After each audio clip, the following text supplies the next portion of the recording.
poquito pues de su trayectoria, de cómo se desempeña, lo que hace y bueno, un pequeño resumen. Ok. Bueno, mi nombre es Irving Molina. Actualmente soy preparador físico de las selecciones femeninas de Honduras. Tengo ya 14 años de experiencia en fútbol profesional. Soy licenciado en educación física, con orientación en la preparación física y una maestría en nutrición y dietética deportiva. He estudiado en Europa fútbol cognitivo y pues toda la vida me he desarrollado en el ámbito del fútbol precisamente. Ok, profe, vale, gracias. Entonces, bueno, para iniciar, uno de mis compañeros le va a hacer la primera pregunta o no duda que tenemos. Sí.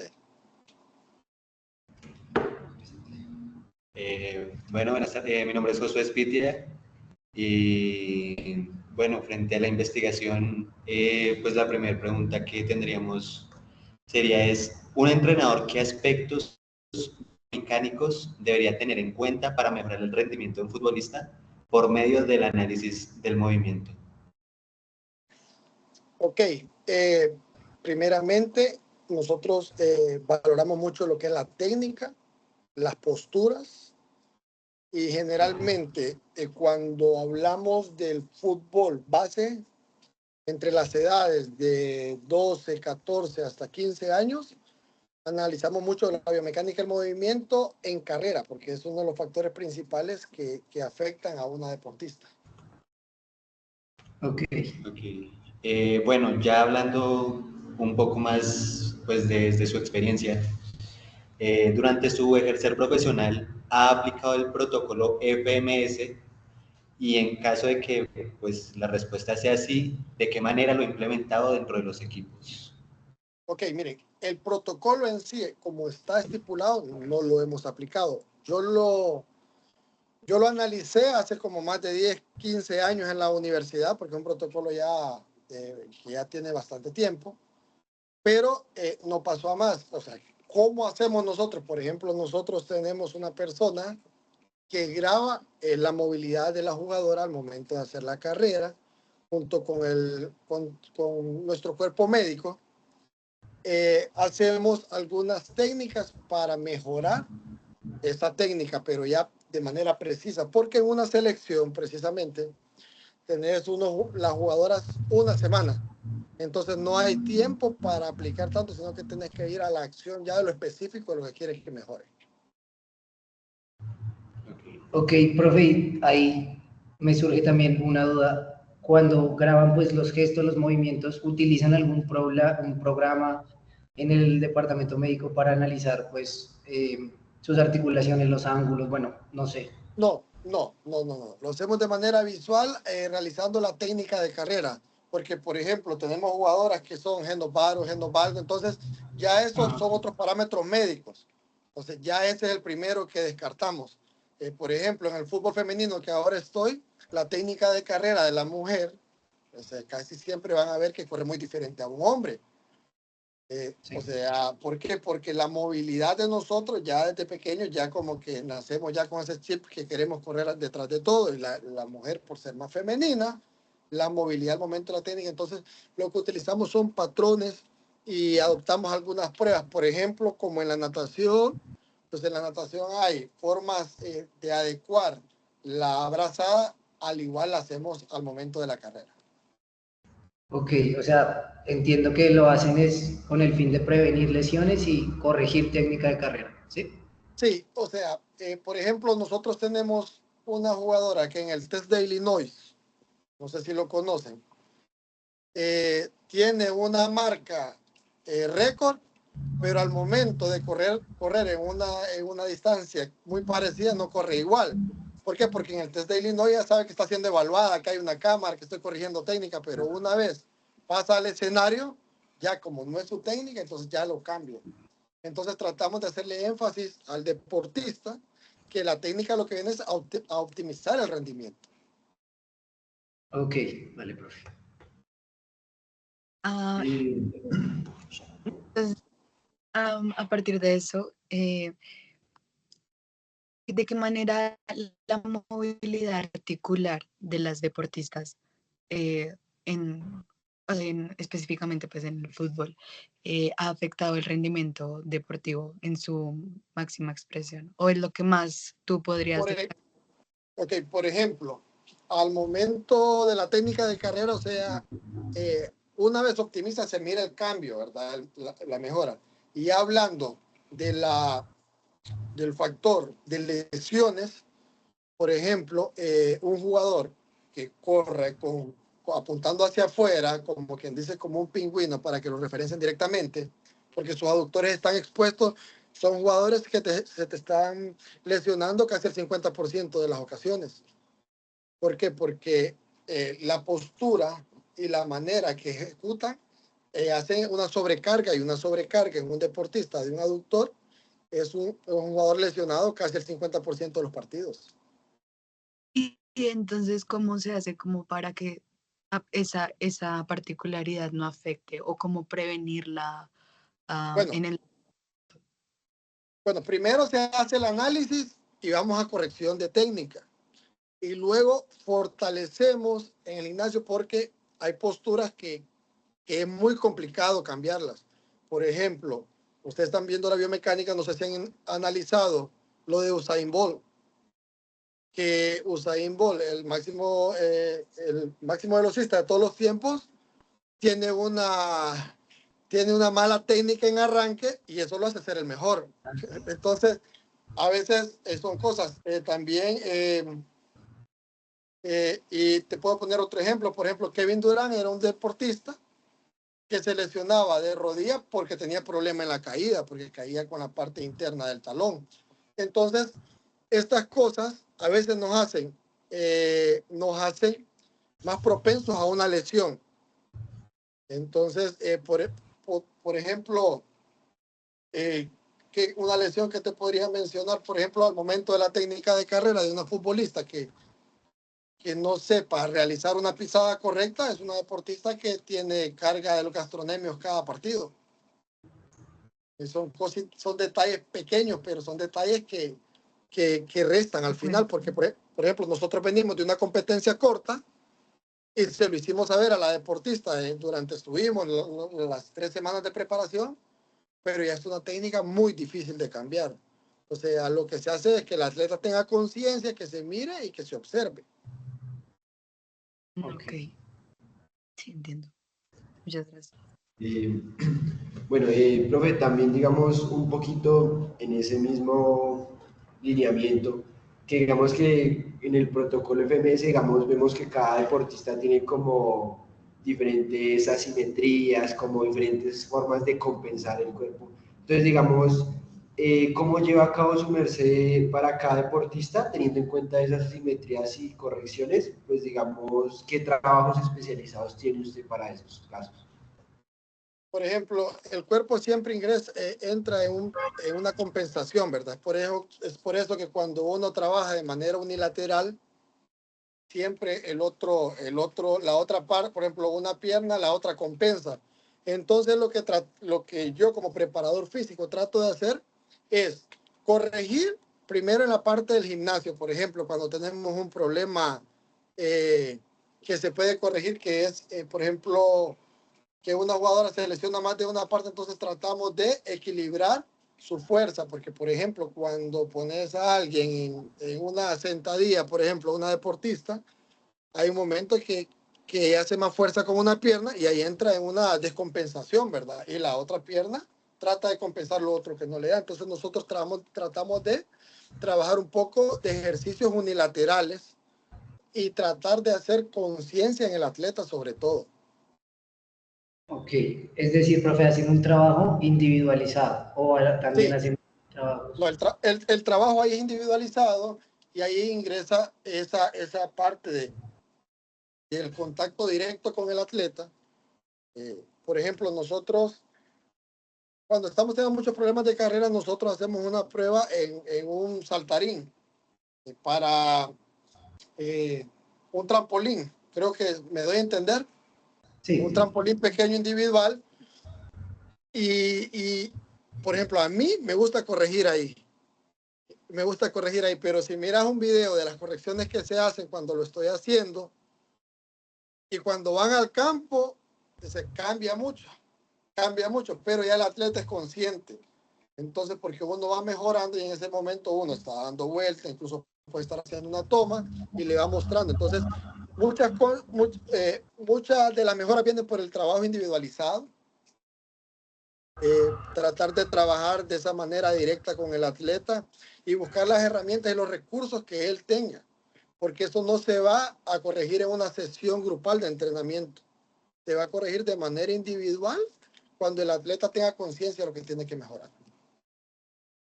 Ok, profe. Okay. También digamos que queremos saber desde su experiencia qué diferencias en el protocolo FMS ha evidenciado usted en cuanto a los hombres y las mujeres. Ok. Desde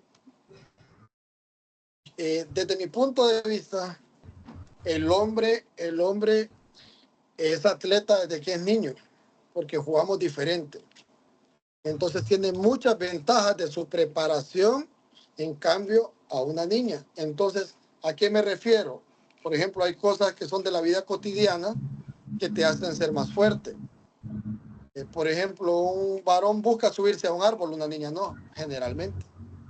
Entonces, una vez que trates de hacer una postura de una sentadilla agarrado, lo puedes llevar a la vida real, es que un niño se agarre en una rama y se lanza. Entonces, una vez que él haga eso, se le va a facilitar más. Entonces, sí hay diferencia. Cuando ves las pruebas y las llevas a la vida real con movimientos que haces, entonces tiene más familiarización el hombre que la mujer. Y posiblemente sea una desventaja, siempre y cuando vas a tener atletas mujeres que pueden superar en técnica y postura, porque la mujer es más analítica al momento de realizar el ejercicio que la otra cosa. Y por ende, y aparte de eso es más flexible. Entonces, cuando entremos en los movimientos de flexibilidad, la mujer va a tener una ventaja. Incluso en la postura, la mujer es más estética por naturaleza también. Entonces, ya pues, la pones a hacer una sentadilla, se va a estar viendo en el espejo, va a tratar de estar corrigiendo y ser más simétrica que un hombre. Pero el hombre le lleva la ventaja en la familiarización con el ejercicio desde que es un niño. Ok. Listo. También nos comentabas que tú no realizabas el protocolo FMS. Entonces, ¿cómo tú evalúas? O sea, ya nos comentaste que evalúas, digamos, coordinación de las articulaciones y, mm, y pues esta parte de la simetría muscular.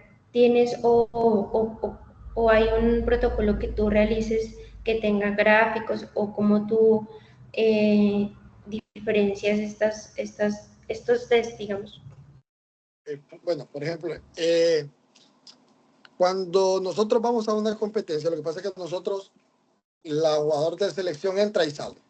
Entonces, como la selección de todo el mundo, se eligen siempre a los mejores y si se lleva un trabajo secuencial. Con ella se lleva en el informe médico, de manera individual, yo hago las observaciones y ellas ya le tienen a la jugadora su propio archivo. Entonces, cuando hay mejoras o hay algo que mejorar, yo lo tengo que informar para que la fisioterapeuta, que es la que se acerca más a esa parte de la lesión, porque nosotros tenemos que hacer un contacto directo con ella, porque por ejemplo, si hay una jugadora que se lesiona el aductor, como les decía, nosotros ya tenemos que tener un protocolo para tratarla. Entonces, no se maneja una base de datos grupal porque el trabajo se hace de forma individual. E incluso una vez salen de una sesión de trabajo con mi persona, ellas tienen una hora para asistir al cuerpo médico para que esos detalles los trabajen ya con la parte de la fisioterapia. Listo. Y en el caso de, tú nos estás comentando de categorías ya profesionales, pero en caso de, digamos, categoría sub 12, sub 13. Ok, o sea, selecciones no hay 12 o 13. Selección de fútbol profesional no hay 12 o 13. Pero si me lo preguntas como docente, ya en el área educativa,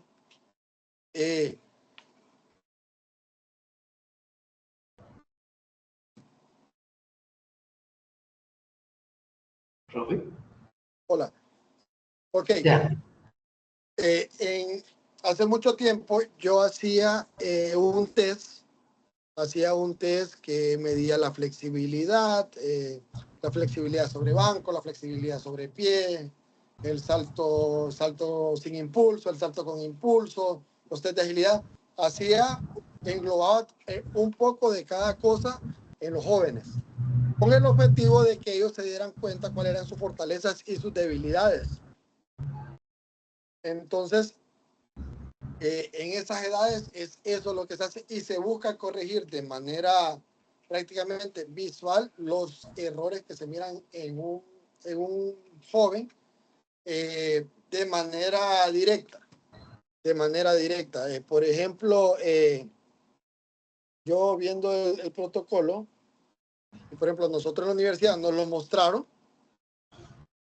Y a eso es a libre albedrío. Ustedes cuando ustedes en el fútbol profesional se van a dar cuenta que hay algunas cosas que sí son muy significativas y otras que tienen que agilizar. No porque el proceso no sea bueno, sino que por a veces los márgenes de tiempo que se tiene con un deportista. Ok. Listo, vale. ¿Alguna otra? Profe, y bueno, finalmente, como usted maneja pues procesos de selección, tengo pues dos preguntas ahí. La primera es, ¿se encuentra muchos deportistas o muchas deportistas con muchas alteraciones en sus articulaciones y movilidad? ¿O son pocos? Si son muchas, profe, ¿cómo cree que podría implementarse, por ejemplo, el protocolo, corregirse desde edades tempranas para que cuando lleguen a su proceso de selección, pues sean más eficientes en sus movimientos? Ok, hay una gran cantidad de personas con problemas articulares, de posturas, asimetrías. Por ejemplo, yo creo que el paso número 1 llama a los docentes de educación física que la clase del desarrollo motor grueso sea una clase, si es bien, que aprendan jugando, pero siempre contribuyendo con el desarrollo correcto del motor grueso de una persona. Llámese caminar, llámese saltar, rodar, gatear, son cosas que a veces los niños son procesos que saltan y no lo hacen.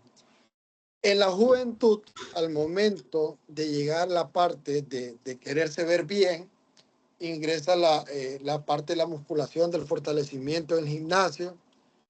Y ese es otro detalle que a las edades que nosotros ya podemos ingresar a hacer ejercicios de fuerza, tenemos que tener un profesional que nos muestre las técnicas correctas de hacer un ejercicio, porque te puedes encontrar jugadores en el fútbol profesional en cualquier parte del mundo que no pueden hacer una dominada, que no pueden hacer una sentadilla, que no hacen un desplante de una manera correcta, porque no tuvieron esa base, ingresaron al mundo de las pesas sin pasar con la enseñanza de la técnica adecuada de realizar el ejercicio.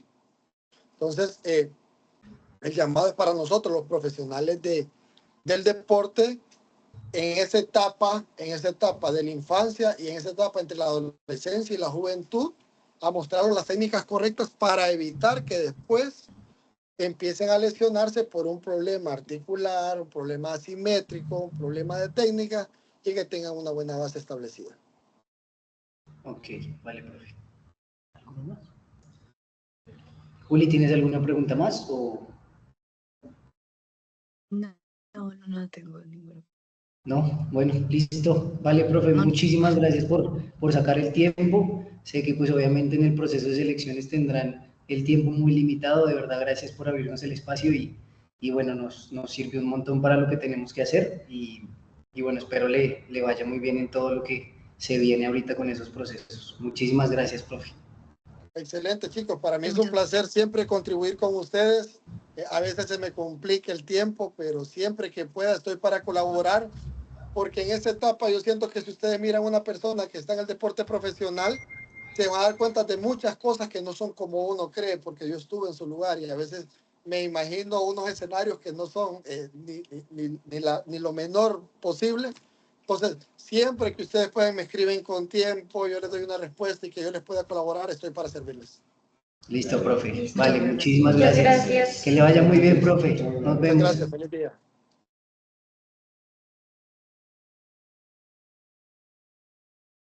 Estoy enferma. Chao chicos, gracias. Chao, Chao, Juli. Juli.